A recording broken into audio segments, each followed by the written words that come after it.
बैंगलोर पहुंचने के next day ही हमें ऊटी के लिए निकलना था, क्योंकि वहाँ पे दीदी का जो बेटा है सेंट लॉरेंस स्कूल में पढ़ता है वहाँ पे ऊटी में, और वहाँ पे उसका कुछ इवेंट था, तो उसको ही हमें अटेंड करने के लिए जाना था। Basically grand parents specially invited थे वहाँ पे।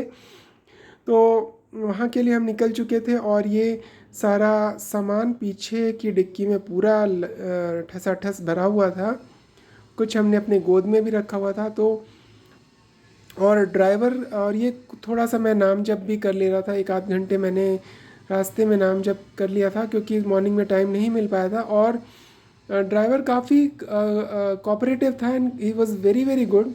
तो आउटस्कर्ट से निकलते निकलते बैंगलोर हो चाहे दिल्ली हो, ट्रैफिक तो भाई सेम ही रहता है कहीं पे भी आप जाएं।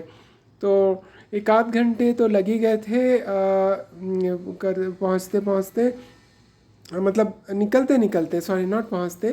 तो ये नेशनल हाईवे क्रॉस कर रहे थे हम। आसपास का एरिया इतना ज़्यादा क्लीन था, मतलब दिल्ली से you can say it's 4 times better. जो हाइजीन एंड क्लीनिंग थी, और डिसिप्लिन भी काफ़ी थे।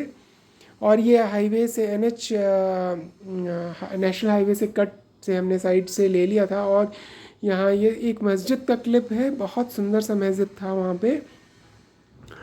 ऐसे करते करते हम मैसूर पहुंच चुके थे। मैसूर का थोड़ा सा क्लिप मैंने लिया था, क्योंकि हमें एक्चुअली आते वक्त कवर करना था मैसूर पैलेस। उतना समय नहीं था हमारे पास कि हम उसको कवर कर पाएँ। तो रास्ते में बस मैंने छोटा सा क्लिप ले लिया था कि मैं एक इसमें डाल दूंगा, और बाकी इसका जो डिटेल क्लिप है वो बाद में हम करेंगे। ऐसे करते करते हम जो कर्नाटका और तमिलनाडु इसके बॉर्डर में पहुंच चुके थे। इसमें से 2 नेशनल पार्क हमने कवर किए थे। सबसे पहले था बांदीपुर नेशनल पार्क, और दूसरी तरफ मधुमलाई नेशनल पार्क। तो ये काफ़ी अच्छा रिजर्व्ड एरिया है और इतना क्लीन है। इसमें ये कुछ हिरन के क्लिप्स हैं, और यहाँ पे ना बिल्कुल भी आपको पॉलीथीन और इस टाइप की चीज़ें कभी भी नहीं मिलेंगी। ये कुछ मुर्गों का क्लिप्स मैंने लिया था, क्योंकि रेयरली विजिबल है भाई, मैंने मुर्गे तो काफ़ी टाइम बाद देखा था।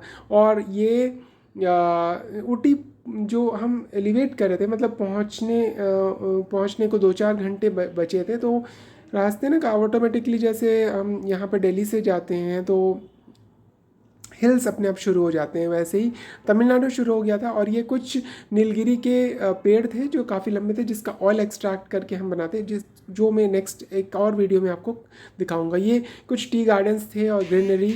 ऊटी पहुँचते पहुँचते काफ़ी सुंदर लग रहा था, and driver was very very good. उसने बहुत ही अच्छे से ड्राइविंग की थी। और ये देखिए जैसे जैसे हम ऊटी हम पहुँच रहे थे, और ये देखिए बोट क्लब हम रास्ते में पड़ रहा था, तो हमने सोचा इसको भी कवर कर ही लें। वैसे कुछ खास तो नहीं था, बट स्टिल हमने सोचा चलो आए हैं तो। और बारिश भी काफ़ी होने लगी थी, तो हमने सोचा कि चलो एक बार देख ही लेते हैं है क्या। तो कुछ खास नहीं था इसमें, बस यहाँ पे बोटिंग के लिए कुछ अरेंजमेंट्स थे, क्योंकि बारिश बहुत ज़्यादा हो रही थी, तो इसलिए हम बोटिंग कर नहीं पाए। और सारे लोग थक चुके थे, भीग चुके थे। और काफ़ी फ्लावर्स ना काफ़ी अच्छे वहाँ पे उन्होंने लगा कर रखे हुए थे। और कुछ क्लिपिंग्स मैंने लिए लिए यहाँ के। और इसके बाद ही हमें होटल जाना था। महिंद्रा रिसोर्ट में हमारी बुकिंग थी। और देखिए बोट्स लगे हुए थे, लेकिन ये मम्मी पापा का मैंने एक क्लिप ले लिया था, और ये दीदी। तो एक्चुअली सर सब काफ़ी टायर्ड थे, तो कुछ मन नहीं कर रहा था कि कुछ करें। ये एक स्पॉट कवर करके हम बस निकलने ही वाले थे। और भूख भी काफ़ी लग आई थी हमें, क्योंकि सुबह हमने ब्रेकफास्ट किया था, उसके बाद कुछ भी नहीं खाया था। रास्ते में हल्का फुल्का स्नैक्स लिया था।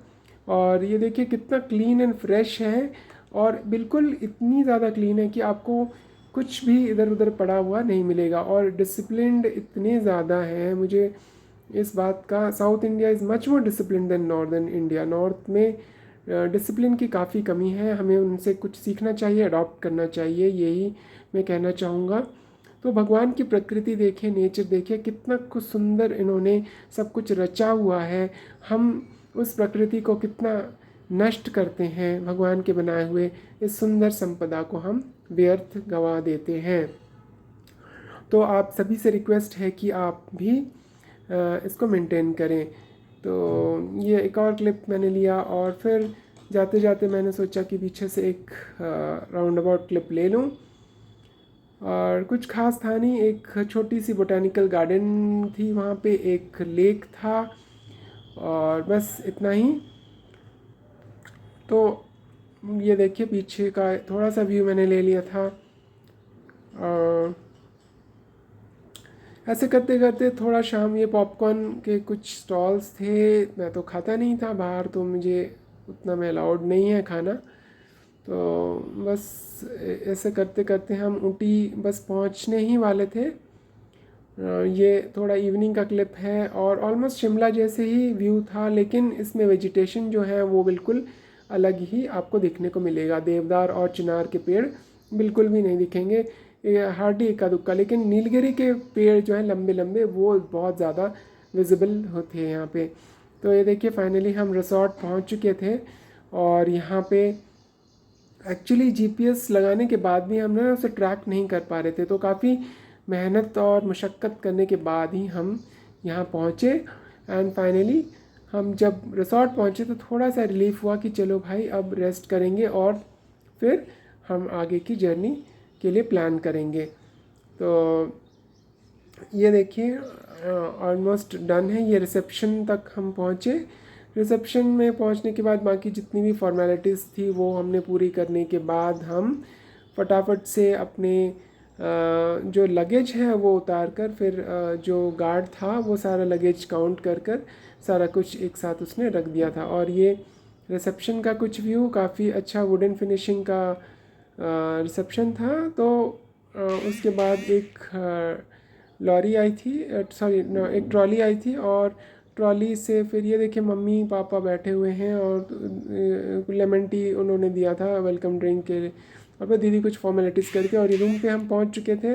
रूम काफ़ी हाइजीनिक और क्लीन था and very well maintained and very discipline जो है वो एक प्रोमिनेंट फैक्टर है साउथ इंडिया में। और मैं लैपटॉप में कुछ अपना काम भी कर रहा था क्योंकि वर्क फ्रॉम होम है, तो मैं लैपटॉप लेकर ही गया था। तो बस यही था। और ये रूम का कुछ क्लिपिंग्स मैंने सोचा कि चलो ले लेते हैं, क्योंकि उसके बाद फिर हमें खाना खाने को जाना था ऊपर क्लब में। And I was damn tired, आप देख सकते हो कि कितना अजीब सा हालत हो चुकी थी मेरी। मैंने एक एक ओवरकोट टाइप का पहन लिया था कि थोड़ी सी ठंड न लगे, क्योंकि ठंड भी काफ़ी बढ़ रही थी और रात को टेम्परेचर काफ़ी डाउन हो जाता है। और उसके बाद फिर हम ये कुछ कबर्ड्स हैं यहाँ पे, कुछ हमारी छोटी सी किचन एरिया थी जिसमें हम ब्रेकफास्ट वगैरह बना लेते थे, क्योंकि हमेशा पॉसिबल नहीं है कि आप यहाँ वहाँ जाएं और खाएं। तो बेटर यही था। तो ये इस मॉर्निंग का क्लिप है, नहीं सॉरी मॉर्निंग नहीं, इवनिंग का ही क्लिप था ये। और ये देखिए उसके बाद फिर हम जाने वाले थे खाने के लिए। ये रेस्टोरेंट में पहुंच चुके थे, अला कार्टे हमने ऑर्डर किया था और बस थोड़ा सा खाकर फिर, तो इसके बाद बस सोने का टाइम हो चुका था और फिर हम अपने रूम की ओर चले गए। तो इस क्लिप में बस इतना ही। नेक्स्ट क्लिप में मैं जो भाई दीदी के बेटा है उसका स्कूल का क्लिप दिखाऊंगा और वो कितना ब्यूटीफुल स्कूल है उसका क्लिपिंग्स आपके साथ शेयर करूंगा। तब तक के लिए हरि बोल, हरे कृष्णा, गौरंगा।